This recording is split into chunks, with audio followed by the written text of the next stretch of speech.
Every time I have a birthday, I go out to eat, and I didn't get to go. So I was home all day and all night, and I did drink quite a bit. And here he comes in, and he says he had been wanting to buy my car for some time, and I was not ready to sell my car. This is the plaintiff, Doris French. She says she sold her neighbor her car, but he hasn't finished paying it off and she wants it back. Since he refuses to give it to her, she's here in this court suing him for the $2,535.50 she's owed. This is the defendant, Walter Brennan. He says the plaintiff sold him the car for $1,500 and he paid her with 15 crisp $100 bills. Unfortunately, the plaintiff tends to drink a little too much. Maybe she forgot he paid her or something. Bottom line, he owes nothing and is paid in full. He's accused of stiffing a neighbor. The defendant has filed a countersuit for $1,000 for overpayment and aggravation. All parties, please raise your right hands. What you are about to witness is real. The participants are not actors. They are actual litigants with a case pending in civil court. Both parties have agreed to drop their claims and have their cases settled here before Judge Marilyn Millian in our forum, the People's Court. People's Court is now in session. The Honorable Judge Marilyn Millian is now presiding. Litigants have been sworn, Your Honor. Thank you, Douglas. You're welcome. Okay, Ms. French, you are suing your neighbor and former friend, I guess, Mr. Brennan, for $2,535.50 because according to you, he still owes that to you for a car you sold him. Explain to me what it is that's going on here. He gave me $1,500 for the car. When did you sell the car to him? About March 5th, around March 5th. That was my birthday. Okay. Happy birthday. How old did you turn? I forgot. 78. 78. 87? Not 87. Or 78? 88, yeah. 87. 87. I'm sorry. I'm sorry. Well, you look fantastic. Oh, thank you. Okay, so tell me what happened. You have been drinking. It was your birthday. Was he over at your place? Well, he came in afterwards, and I was pretty under the weather. I admit that. Every time I have a birthday, I go out to eat, and I didn't get to go. So I was home all day and all night, and I did drink quite a bit. And here he comes in, and he says he had been wanting to buy my car for some time, and I was not ready to sell my car because that's my transportation. Anyway, to make a long story short, he went into his place and came back with $1,500, $100 bills.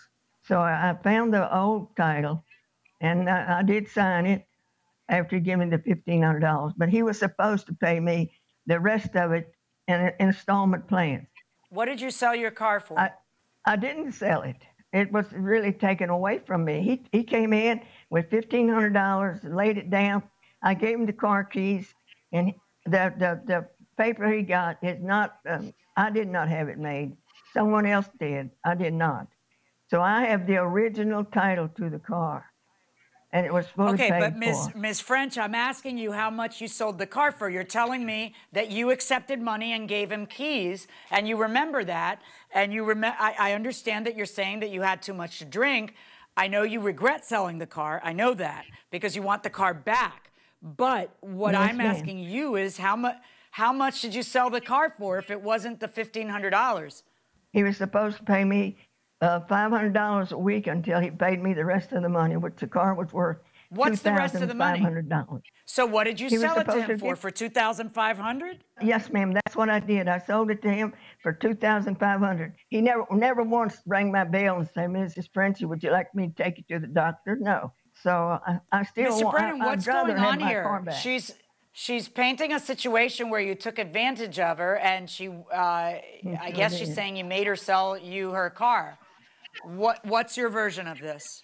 Okay, so let's go back to February. The beginning of February, she I went over to the house. I customarily do sometimes, and we talk and we sit down and we just talk about things, and then I'll leave and come back or whatever. I have a job, so I can't commit all the time to going over there, but she likes company. So in February, she said, "Oh, I'm thinking about selling my car." I said, "Oh yeah?" To somebody upstairs in the building. I don't know who it was. I said, "Well, maybe." I said, if it fits you and that's what you want to do, then sell it. You know, that's your car. So that was as far as the conversation went. Then she called me on the telephone. She said, "Walter, do you want to buy my car?" And I said, "Sure. How much do you want to sell it for?" She said, "Because before that, me and my wife had some issues. And I went over there and I entrusted Doris with some of these private issues that me and my wife were going through."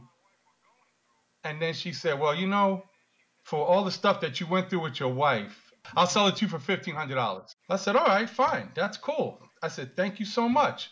So I went over. I counted out 15 $100 bills. I put it in an envelope. I brought it over to her. He's a lie. And I gave it to her. And I said, "I need a receipt." And she says, "No, I don't need a receipt." I said, "But I need a receipt." All right. She said, "Well, when I find the title, I'll give it to you. We could do all that." I said, "Fine, fine." 3 days later, she said, "I can't find the title now, but when I find it, I'll call you, come over and I'll give it to you." I said, "All right, fine." So 3 days later, she calls me. She says, "Walter, I found the title." I said, "Oh, cool. I'm coming over." I come over there. This is the title she gave me. We signed the back of it. She signed it. I signed it. And then that's when I bought a blank piece of paper and I wrote on here, "I, Walter Brennan, bought this 2010 Hyundai Sonata from Doris French for $1,500 as is." And she signed it and I signed it. And that was the end of that. All right, so let me ask you a question, Miss French. In your complaint, you say, "I really just want the car. I don't want the money. I just want the car. I shouldn't have sold the car. I regret selling the car. Now I'm stuck in my apartment without a car. I only go out to walk my dog, Scotty." And then you're suing him for this enormous amount of money because you know that you've already received $2,000 for it. Why are you suing him for $2,535.50? You don't get to change a deal that you struck. You may regret striking a deal. And unless I'm here to say everybody who's 87 can't make a contract, which I would never, ever, ever, ever say, you know, how is it that you shouldn't be stuck with the contract? Your only argument to me is I was too drunk to know what I was doing. But there's all this stuff that happens later, like you accepting more money for the car. So it kind of sounds like you do know what you're doing. You just kind of regret that you sold it for too cheap and that you feel like you could make more money off of it. So I know, but that doesn't allow you to rip a deal apart. It's like you win some, you lose some, and this one you lose. You've got a counterclaim against her for $1,000 because you want the $500 that you willingly paid her extra back, and you want $500 for aggravation and emotional distress. Are you serious? Because there's a lot of people who might look at this and say, "You know what? The minute she changed her mind, maybe you should have been a better egg about it, and maybe you should have given her back the car and taken back the money and just said, hey, you know, maybe she wasn't all there that night." There's all kinds of things that other people in your position might have done, given your difference in age with her, and the fact that now she has no wheels and she's 87 and lonely. So are you seriously asking me to make her pay you not just the $500 back that you paid her in order to get that other title, and not just that, but another $500 for you being aggravated? Seriously? Tell me, explain that one to me. Okay, listen, I don't even care about that, but it was just like a thing that just happened at the spur of the moment because I was a little upset of how this whole thing went down. And the reason why she told me she wanted to sell that car was to save money on her insurance. That's the money she didn't have to pay anymore. And also, she wouldn't have to pay for the garage parking. That's what it was. And also, Bill, the guy that she had driving the car, she said, "I'm tired of Bill effing driving my car, using it as a taxi." That's why she was selling this car, selling the car. All right. Stop talking, Mr. Brennan. Press the off button. Ms. French, a deal is a deal is a deal. I'm sorry that you regret it. In your lawsuit against Mr. Brennan, I'm ruling for Mr. Brennan. Mr. Brennan, on your lawsuit against Ms. French, 0. Okay? That's cool. That's my verdict. Thank you. See you later, Doris. I tell you one thing, he made the biggest liar that God ever put on the face of the earth. So the case comes to an abrupt end and the plaintiff loses her lawsuit. The defendant prevails. He loses his countersuit, but he wins the major suit. Ms. French, you just said that Walter's a big liar. Why do you say that? No, I don't want nothing to do with him. All I wanted was my car back. I don't want to never see the man. I don't want to talk to him. Don't want to hear him. I don't care if he dropped dead. Ms. French, I think we know how you feel about it, and I'm sorry you lost the case. Walter, let me ask you, she's really upset at you, and yet you've done her a lot of favors, I gather, over the years, right? She forgets when I cleaned her house for her. I would wash her dishes sometimes, clean up the kitchen. I would run errands for her. You know, she told me when she sold that car, I said, how you going to get around? She says, oh, I'll just take a cab. I don't go out to the doctors that much anyway. Now, all of a sudden, she's got all these issues. Well, listen, good luck to you. I hope you guys work it out, okay? But you're off the hook for the lawsuit. All right, let's see what the judges have to say about this really interesting dispute. This seemed to me like a case of seller's remorse, where she genuinely did sell this guy the car, and then later on... I feel really sorry for her. I mean, I really do. She's not a fool. No. She just has buyer's remorse. No, and if you look at the actual receipt that's drawn, the bill of sale, it says, as is, it has other things in it. If he's writing it up and trying to take advantage of her, he might not have written it that way. He might have, he could have signed in any number, I suppose. But at the end of the day, it does look like he bought the car fair and square. Yeah, and she just regrets it. Right. And she's mentioned that many, many times. You better believe I regret it. It's really buyer's remorse. Absolutely. Okay, Nina wants to know this. Hey, Harvey, if I have a neighbor that is going to put up a private fence and the space between our properties is only 5 inches and they damage my chain link fence, do I have a case? Nina, it is simple. If they damage your fence in the process of putting up their fence, yes. How about that for a one-word answer? That'll do it for this case. Litigants for the next case inside the courtroom. These are the plaintiffs, Artanka Carswell and Norman Boulding Jr. They say they rented an apartment from the defendant, and when they moved out, she unlawfully kept most of their security deposit. They refused to be taken advantage of because they left the place in the same condition as when they moved in and are suing for the $1,804.16 they're owed.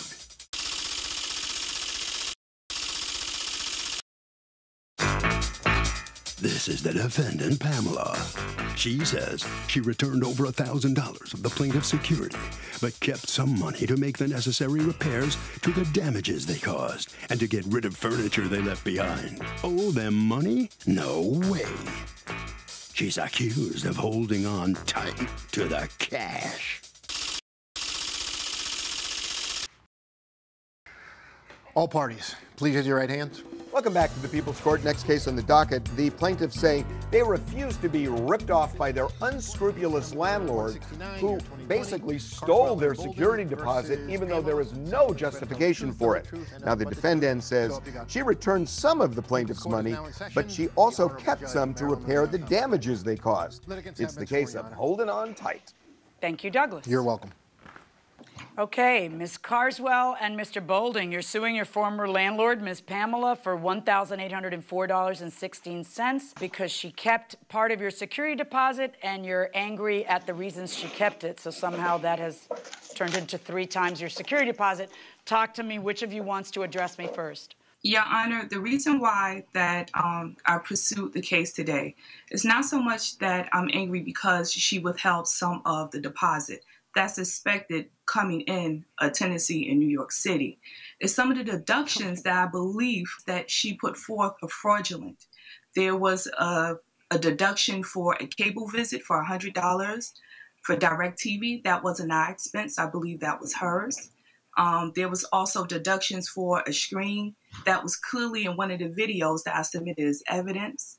So when we decided to exercise our why is that one fraudulent? Why was a deduction for the screen fraudulent? We never took the screen. And in that video, it's not broken. Oh, she sued you for taking a screen, and the screen's there. That's what you're saying. That is correct. Okay. It all started because there was a leak in the bathroom that she wanted to get fixed, and it was during the height of COVID. So it originally dates back to, I want to say, November 2018. What I did was I emailed her letting her know that the tiles in the bathroom was cracking. She came with the contractor, and at the time the contractor told her that Ms. Williams, whoever installed the bathroom tile, did it incorrectly, and that in order to have the bathroom tile done, we would have to leave the apartment for 2 weeks. And then he suggested, oh, well, maybe they can use a porta potty during the time that the bathroom renovations would have took place. Which is not going to happen. Now, we was told by Ms. Williams that the apartment before we moved in was vacant for an entire year. And then when we wanted to move in October of 2017, she spoke with my previous landlord and asked for a 1-month extension, I believe, to paint the apartment. So the apartment was essentially vacant for 1 year and 1 month before we moved in. All the necessary repairs to the bathroom could have been done during that time. But when we moved in, that's when she wanted to handle the renovations. Well, how long had you lived there by the time she wanted it's not a renovation, it's repair a leak, because she's, Ms. Pamela, you were sensing the effects of a leak in your place where you live, which is just underneath them, correct? Oh, water started coming down. I actually submitted one of the a picture where you can see the damage. So it's not renovations. It's trying to fix a serious plumbing problem. But in any event, by the time it's actually going to happen, it's COVID time, right? It's like March. Yes. And so she wanted you, she thought you would be happy, because I see in her text when she says, good news, the contractor can do it this weekend and he'll get it done all day Saturday and all day Sunday. So you just have to get a hotel for Saturday night. You guys tell her, we're not paying for a hotel. You have to pay. She says, okay. And then she tells you it's going to be this weekend, and that didn't work out for you. And according to you, Ms. Pamela, why didn't it happen? It didn't happen because of the multiple delays that the two here kept putting on me. I tried to work with them. I haven't always been a landlord. I've been a tenant. So I try to treat them like I like to be treated myself. Anything that I brought to them was not acceptable. As she said, we had one contractor that wanted to do two weeks. I said, that's not going to happen. And that's when we were trying to look for options, where they could stay, what we can do, what have you. And then plus she was concerned about the animal because her pet, she said, had anxiety. But there were other times I had insured her that I'm going to keep working and see if we can find someone. So finally, we found this contractor that said, listen, I can do this in 2 days. She works the weekends. Okay. Norman is the one that doesn't work the weekends. So this was great for me. This is where the great news came from. I thought they were going to be super excited. So now that work is supposed to happen that weekend, but it doesn't. Why doesn't it happen? Because they wouldn't allow it. They wouldn't let me in. They said How did no. What'd they say? Then they said that they had COVID issues. They were quarantining themselves. They put themselves on quarantine. So I was like, okay. So they put themselves on quarantine. You didn't buy Norman it, right? was in and out of it. It wasn't true. Norman was in and out every day, all day, or every day. Ms. Carswell, no, but he definitely continued his normal strain of business. So I said it was all right. So when she said, well, I'm going to move, that was a verbal conversation. So I said, well, you know what? Give me something in writing and let me know you're definitely going to move. And I said, if you're going to move, it's fine. Okay, so she does move. You guys move on what day, folks? Ms. Carswell, when do you move? April 29th. April 29th. April 29th. Okay. Mm-hmm. And now, Ms. Pamela, you have retained how much of their security deposit? $717.16. Why did you retain it? Okay, they mentioned the screen. I didn't say that they took the screen. They didn't take the screen. The screen was damaged. So the screen had to be repaired. On moving day, I work from home. I don't have the television on during the day. However, as they were moving up and down, they had movers coming and they unplugged their television. When they unplugged their television, for some odd reason, all of my service in my house went out. So when I was alerted that the televisions had went off, I went upstairs and I said, oh my goodness. I said, did you just cut the cable? And she says, no, why would you think I cut the cable? I didn't cut any cable. I said, well, what did you just do here that all of my televisions just went out? So she said, I unplugged my TV. And I said, oh. Okay, but so why? So I TV. understand that you had to call DirecTV, and according to you, you had to pay them $100. But what did she do wrong? The act of pulling out or unplugging her TV? She's never going to leave her TV behind. She's moving out. No. Yes. No, Judge. Yes. No, I understand. She pulled her TV out. She unplugged her TV. In other words, why is that something she has to recompense you for? I mean, I know it's sad that you had to fork out $100, but why is that her fault? What evidence do you have? My cable service. What evidence do you have that unplugging the TV? Stop and listen to me. Then you can't prove that, and you can't withdraw you can't withhold their security deposit for that, because if she has a TV plugged in a room and she unplugs a TV in the room, that doesn't turn off cable everywhere else in the house. In my house, even though every room is sharing cable in my house, that's not how it works. Come on. So that would never be something they'd have to pay. Here's a picture of the screen that we were talking about, and that's what she's saying. Not that the screen is missing, but that the screen is busted. What happened with that screen? Why is it busted? That screen is to the back room that we never used. Okay. We never used that room. Now this we never is even chipped opened paint, the door. dirty stove, nails in the wall, nails in the wall. What are you withholding for pipes? Why do pipes have anything to do with, ooh. I didn't withhold is that from hair? The pipes. I showed you a picture of the hair that came out of that tub when they repaired. That is it. So, you know, I'm not trying to be unfair here. Let me ask you a question. Did you ever send them a notice of what you were going to keep and why you were going to keep it? Yes, I did. All right. I'm seeing that you wrote the letter to her May 22nd. When did you receive the letter, Ms. Carswell? I received the letter in the mail on June 4th. And when did you get the money? That was on May 28th, and that was at 1-something in the morning. So it was after the letter. After the letter. Okay. Yes. And you moved out April 29th. Is there any dispute, Ms. Pamela, that she moved out April 29th? No, that's correct. How long do you have by law to tell a tenant what you are, to itemize for them, what you are keeping, and to return the rest of it? How long do you have by law? Do you know? 14 days. Okay. And did you do it within the 14 days that you are allowed to by law? I did. The payment and the I'm sorry. The payment, if she moved out April 29th, how is sending her a letter on May 22nd 14 days? That is not 14 days. That is well beyond the 14 days, isn't it? Welcome back to the People's Court. The plaintiff is having great difficulty trying to tell the judge whether she gave proper notice before she bailed on the apartment. Is she circling the drain? We'll find out by going back into the courtroom. Why didn't you send her a letter within 14 days like the law requires? You have 14 days to send the letter, itemizing. Okay, you dated the letter May 22nd. You understand that there are 22 days in May, plus April 30th. So that is 23 days. That is not 14 days. Everything I'm looking at in this case, and I have gone item by item for everything that you have submitted, says that you didn't give her an itemized list before May 22nd. So now my only question to you is, do you have some proof that you gave her an itemized list as the law requires within 14 days of the end of her lease? Right. And that's the law. I don't like it. I don't like it. I don't think 14 days is enough time for a landlord. But write your congressman in New York. Write your congressman in New York, because that is the law in New York. As of the last few years, it's 14 days to send them the itemized letter. So really, landlords have to hustle. The minute they get out, they got to get out there and get their estimate and send their letter. If it turns out that it costs you cheaper, bully for you and send them more. But if you do not send an itemized letter within the 14 days, you're dead. And by dead, I mean if a landlord, I gotcha, but you know, you got me, right? I got it. It ain't personal, right? All right? No, I get it. I get it. Ms. Carswell, during the time that you lived there, did you guys get along?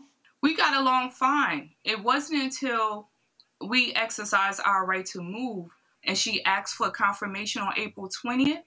On April 23rd, she took away the Wi-Fi. On April 23rd, she also sent us a letter indicating that she was increasing our rent by $300 because she was encountering problems. Imagine my surprise when I looked on the website and saw that she was now posting the apartment for $1,900. So I felt that after she told you that it would be $2,100. Mm-hmm. Right. We felt that she was retaliating against us because we was moving, because everything was so rapid fire. When we was moving out, right. I always emailed Miss Pamela to let her know this is the date we're moving out. If there's any hiccups, we'll let you know. We even paid April's rent because we wanted to have a great exit. And you could probably see You're from supposed some to of pay the April's rent. You know that, right? Yes, but I understand. But Yeah. we really wanted to have a great exit. We didn't want to chance anything. And that's the reason why when I text her back and forth, I told her of the 14-day law. And she told us you would get your security within 30 days. But I said, why you don't actually warn her of the 14 days during the 14 days. You actually tell her, I know. She actually tells you, Ms. Pam, that you only have 14 days. And you're like, you'll get it when you get it. And then she gets it when she gets it. And now that's the position I'm in. So because she didn't comply with what the law requires her to comply with, I am ordering her to return the $717.16. Good luck, folks. Thank you. Thank you. So the plaintiffs do prevail to the tune of $717. Let's see what the landlord, Ms. Pamela, has to say about this. Ms. Pamela, what do you think? Hi. Yes, I missed it. It used to be 30. It's now 14. COVID delays. I couldn't make the cut. I wasn't being retaliatory, but it's fine. It's okay. They're gone. I hope they're happy, and I'm happy. Thank you very much. Ms. Carswell, Mr. Boulding, all right, you satisfied with the $700 you got, $717? That's it?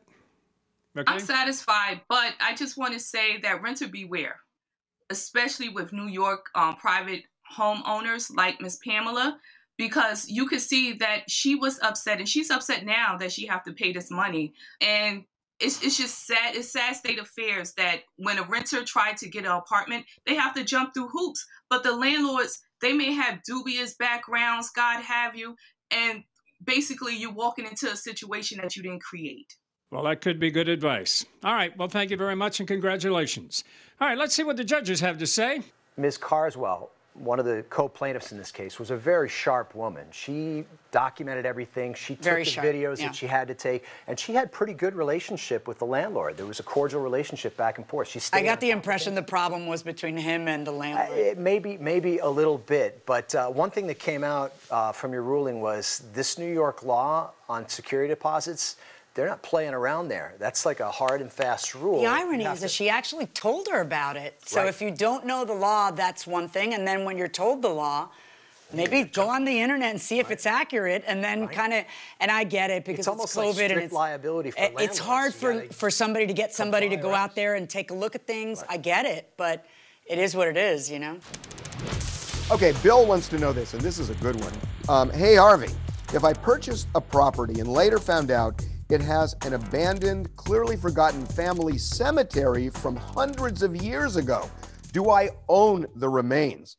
Well, first of all, Bill, it sounds a little creepy, but this is complicated. If I were you, I would call your local police department first, because even if you could make that argument that it's yours, remains are difficult because they are considered sacred. And in some cases, depending on where you live, it could be, disturbing a body. And that's a crime in some states. So I would call the police department and make sure that you have dotted your I's and crossed your T's so you don't get in trouble. And that will do it for this case. Litigants for the next case inside the courtroom. This is the plaintiff, Jim Burris. He says the uncaring defendants have pit bulls who they let run loose, and one of them attacked his 5-pound chihuahua, Lily, violently pummeling her and shook her like a rag doll in his mouth. Lily needed lifesaving emergency surgery to the tune of $4,931. The defendants refused to pay him, and he's here suing them for every penny of it. These are the defendants, Coban and Burgundy Norwood. Burgundy says the plaintiff knocked on their door, claiming one of their dogs injured his dog a whole year ago and demanded they pay him $5,000. Here's a creepy guy at their front door with this crazy story about his dog needing emergency life-saving surgery, claiming their dog bit his dog. Bottom line, their dogs are fenced in. They've never gotten out. There are a lot of strays in the neighborhood, and they refuse to give this guy a dime. They're accused of losing control. All parties, please raise your right hands. Welcome back to the People's Court. Next case on the docket. The plaintiff says the defendants are uncaring people because they let their two vicious pit bulls attack the plaintiff's tiny 5-pound chihuahua. But the defendant says their dogs are fenced in. They never get out, and this is a case of mistaken identity. It's the case of drop the chalupa. Thank you, Douglas. You're welcome, ma'am. All right, Mr. Burris, what happened? Well, I was letting my dog out in the front yard to do what they have to do. And she's a small dog, so we keep her inside most of the time.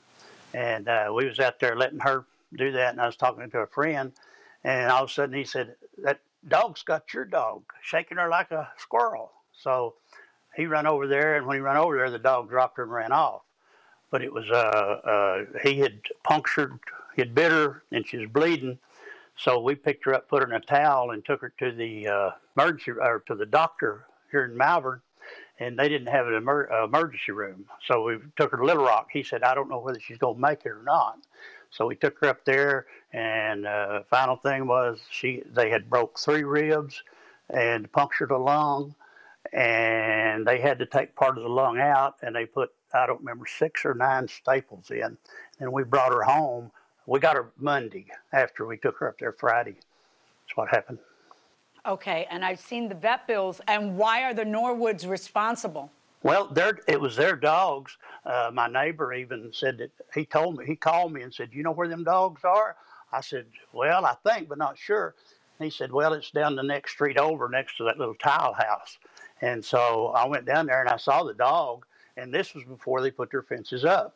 Now they do. They've got a nice fence. They've got it for their dog and everything. But back then, this was in December of 18, and they didn't have no fences up. They were summoned to court, and he was fined, I don't remember exactly how much, but he was fined for having these dogs loose in the neighborhood.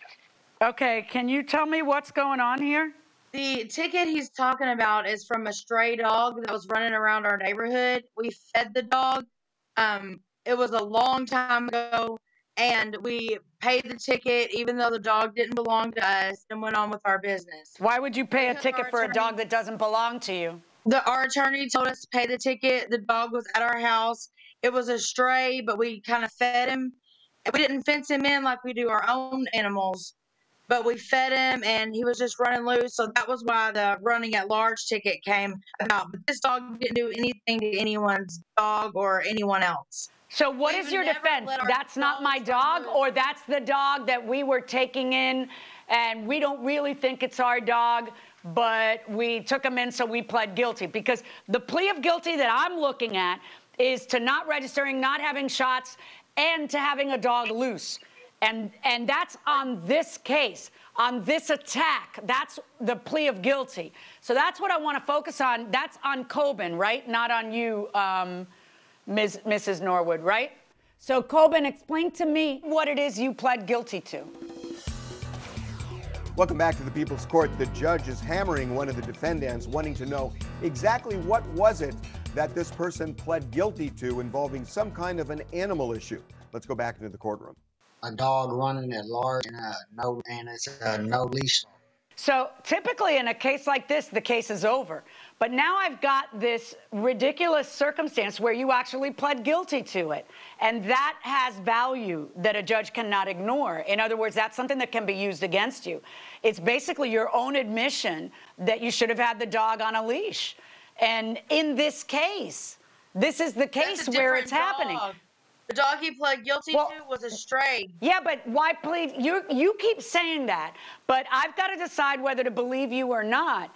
And I understand why someone pleads guilty in order to avoid jail.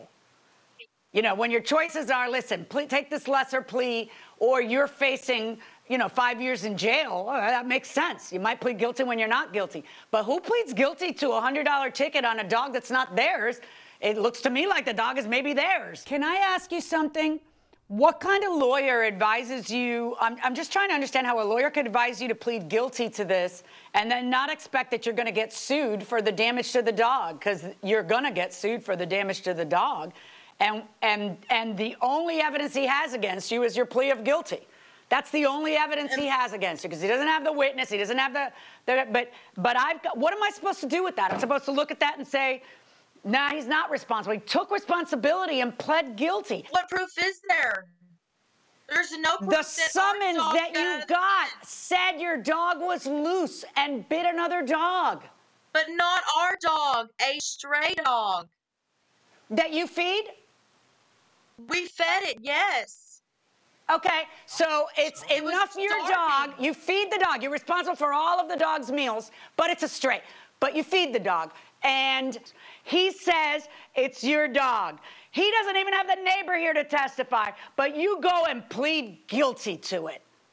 And I'm supposed to ignore that you pled guilty to this case. I didn't.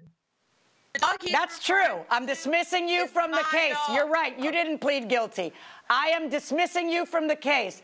Coben, however, you owe the plaintiff $4,931 in vet bills. That is my verdict. Corbin, what's your reaction to this? Yeah, I don't really understand it. I went to court over this already, and apparently, the other judge didn't think I was guilty. Well, this one did, and it's going to cost you dearly, almost $5,000. Mr. Burris, how about you? How do you feel now? This is kind of justification, right? I think people have dogs. I keep my dogs took care of. They keep pinned up. In the house when they're not, if I'm not out with them. And so I think they ought to have the same responsibility. So that'll conclude this case. Let's join the judges now for another session of After the Verdict. When you enter a guilty plea in a criminal case and you're subsequently sued in a civil case for the same facts, you're out of luck. That's going to be admissible against you in court in the civil case, correct? Right. And in a case like this where the only defense was it's not my dog, it's particularly probative. I mean, I can understand in a criminal case there'll be a lot of people who will plead guilty to avoid jail. What are you avoiding? This is ludicrous. If it's not your dog, it's not your dog. Right. But is it your dog? If you're feeding the dog every day, all of its meals. And you're swearing under oath before a judge it's not your dog? That it's my fault that the dog wasn't on a leash, certainly. When I was a criminal court judge, sometimes people would ask to take a so-called nolo contendere plea or a no contest plea. And sometimes I would permit it, but not all the time. It would depend on the facts of the case. And one of the consequences of guilty versus no contest or a true plea of convenience is, yeah, it may come back to bite you in the rear end later on, and it bit this guy. Okay, George wants to know this. Hey, Harvey, my ex-wife keeps taking me to family court for child support, and the judge keeps denying it. Is there any way I can get her to stop harassing me? Well, I got to tell you, this is a really good question, and a common one at that. There are so many people who say they get divorced, but they only get divorced in name only. They do not emotionally or legally break free from their ex-spouse. That seems to be the case here. My best advice is this: if somebody keeps taking you back to court for the same thing and they keep losing, you should ask for attorney's fees, you should ask for sanctions, and you could even file some kind of a malicious prosecution lawsuit if it is based solely on malice. But it is a situation where sometimes people just will not let it go, and sometimes you have to take the offensive, you have to file suit, you have to go after them in order for them to finally stop. We'll see you next time.